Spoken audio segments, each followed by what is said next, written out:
안녕하세요. PNB 팟캐스트입니다. 오늘 저희가 다룰 주제는요. 바로 2025년부터 달라지는 가족 간 계좌 이체, 그리고 이 증여세 문제입니다. 보내주신 2025 가족 간 계좌 이체 증여세 신고 가이드, 이걸 바탕으로 좀 깊게 파고들어 볼 텐데요. 특히 국세청의 디지털 추적이나 그 AI 분석이 엄청 강화됐다고 하잖아요. 네, 맞습니다. 그래서 예전에는 뭐 이 정도는 괜찮겠지 했던 그런 소액, 반복 이체 같은 것도 이제는 세무조사 대상이 될 수 있다니까 이거 정말 주의 깊게 봐야 할 것 같아요. 네, 정말 그렇습니다.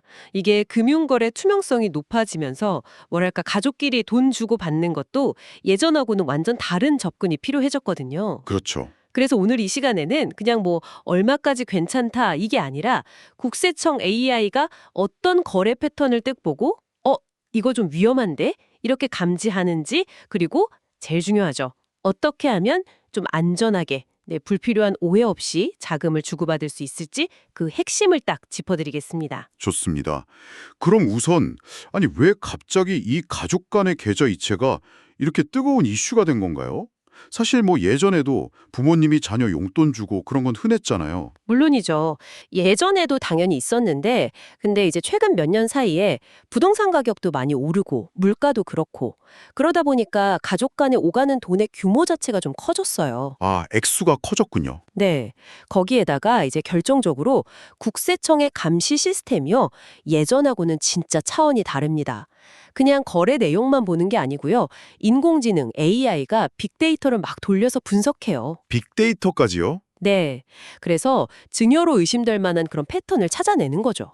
게다가 금융정보분석원, 그 FIU라고 하잖아요. 네네, FIU. 이 FIU 정보랑 연계가 돼서 자동으로 의심 거래를 딱 잡아내는 시스템까지 갖춰졌어요.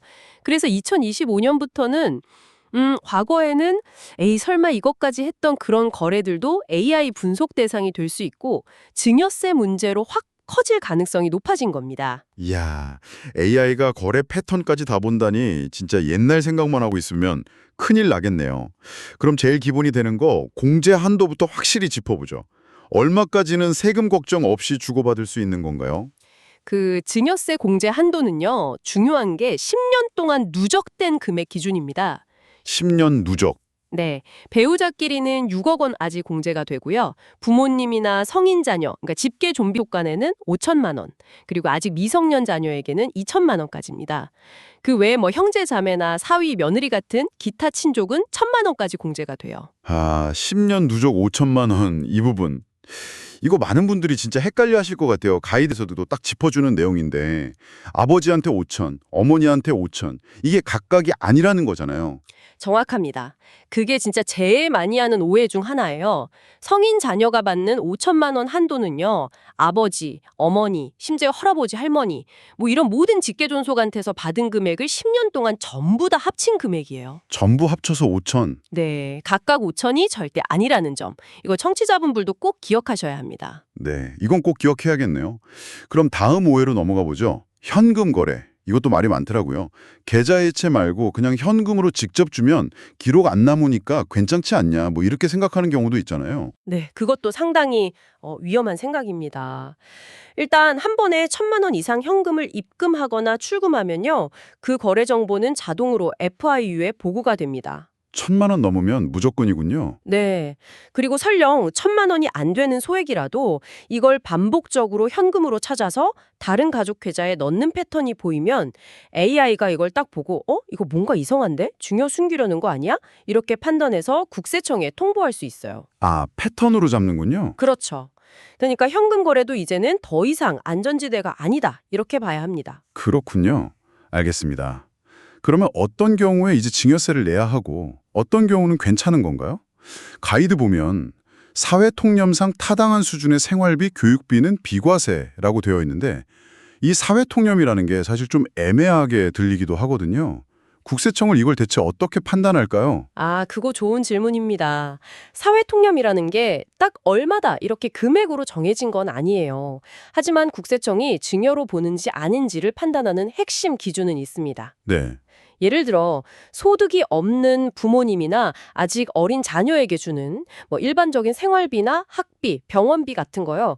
이런 건 비과세로 인정될 가능성이 높아요. 그런데 받는 사람이 꾸준히 소득이 있거나 주는 금액이 보통 생각하는 생활비 수준을 좀 넘거나 아니면 아주 정기적으로 반복적으로 큰 금액이 오간다 이러면 증여로 볼 수 있는 거죠. 아, 정기적이고 반복적인 거? 네. 특히 그 10년 누적 공제 한도, 성인 자녀 기준으로 5천만 원이잖아요. 이걸 넘어가면 당연히 과세 대상이 되고요.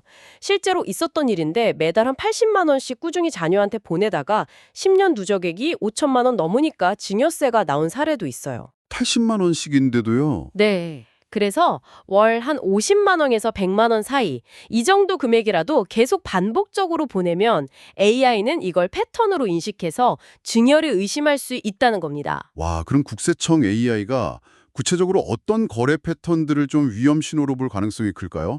청취자분들이 딱 주의해야 할 점들, 그걸 좀 알려주시죠. 네, AI가 주로 보는, 그러니까 주목하는 대표적인 패턴들이 몇 가지 있습니다. 첫째는 월 한 50만 원에서 1,000만 원 사이 금액이요. 마치 월급처럼 아주 정기적으로 반복해서 송금되는 경우. 아, 월급처럼요? 네, 생활비 지원이라고 해도 패턴이 너무 일정하면 의심하는 거죠. 둘째는 아까 말씀드린 1,000만 원 이상 고액 현금 입출금, 이것도 보고요. 셋째는 자기 계좌에서 현금을 왕창 찾아요. 그리고 바로 다른 가족 계좌로 보내는 경우. 이거는 자금 출처 숨기려는 소위 자금 세탁형 증여로 볼 수 있거든요. 네. 그리고 넷째는 뭐 요즘 당연한 얘기지만 비트코인 같은 가상자산을 이용한 이전, 이것도 당연히 감시 대상입니다. 만약에 이런 거래가 있었는데 신고를 안 했다. 그러면 원래 내야 할 세금에 더해서 최대 40%나 되는 무신고 가산세, 그리고 늦게 낸 이자, 과태료까지 붙을 수 있고요. 심하면 세무조사까지 갈 수도 있습니다. 정말 조심해야 할 게 한두 가지가 아니네요.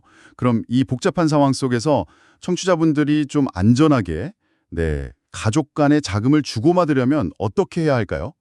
정말 현실적인 조언을 좀 부탁드립니다. 네, 몇 가지 핵심만 기억하시면 좋을 것 같습니다. 첫째, 무조건 기본은 10년 누적 공제 한도. 그러니까 성인 자녀 5천, 미성년 2천. 이거를 철저히 관리하셔야 해요. 뭐 엑셀 같은 걸로 기록해두는 것도 방법이고요. 기록이 중요하겠네요. 네.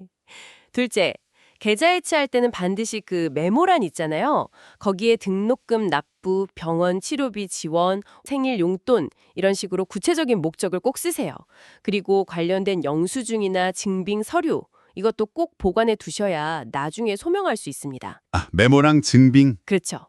셋째, 만약에 어쩔 수 없이 좀 정기적으로 지원해야 한다면 차라리 정식으로 차용증, 그러니까 금전 소비대차 계약서를 작성하고 이자를 주고받는 걸 고려해 볼 수도 있어요.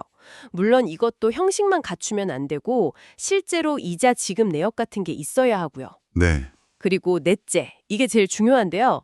금액이 좀 크거나 상황이 좀 복잡하다 싶으면 반드시 미리 세무 전문가와 상담해서 합법적인 방법이랑 필요한 증빙 자료를 철저하게 준비하는 게 가장 안전합니다.